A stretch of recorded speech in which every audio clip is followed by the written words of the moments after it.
আলিমুদ্দিনে বুদ্ধদেব ভট্টাচার্যের শেষ যাত্রাতেও ফিরে এসেছে শিল্প আমাদের ভবিষ্যৎ। দ্বিতীয়বার মুখ্যমন্ত্রী হবার পর কৃষি আমাদের ভিত্তি, শিল্প আমাদের ভবিষ্যৎ, এই লক্ষ্যে রাজ্যকে এগিয়ে নিয়ে যাবার চেষ্টা করেছিলেন বুদ্ধদেব ভট্টাচার্য। কিন্তু সেই স্লোগানকে বাস্তবায়ন করতে পারেননি বুদ্ধদেব ভট্টাচার্য।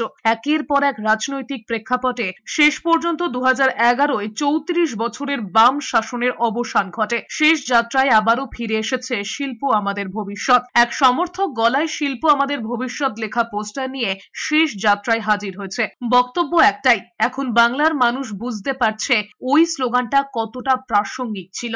আমাদের বুদ্ধদেব ভট্টাচার্য তিনি ধর্ম বিশ্বাস করতেন না, কিন্তু তিনি যে জীবন যাপন করেছেন সেটা আসল ধার্মিক জীবন।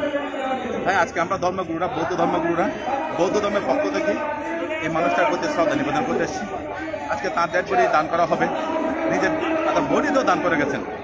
তো সেই মানুষটাকে রেসপেক্ট করা আমাদের বাংলার সকলের কর্তব্য। সৎ পরিচ্ছন্ন মানুষের বুদ্ধদেব ভট্টাচার্য সৎ পরিচ্ছন্ন একজন মানুষ ছিলেন, এটাই তার পরিচয়। কমিউনিস্ট না দক্ষিণপন্থী এটা পরিচয় হতে পারে না, পরিচয় সততা দিয়ে হবে।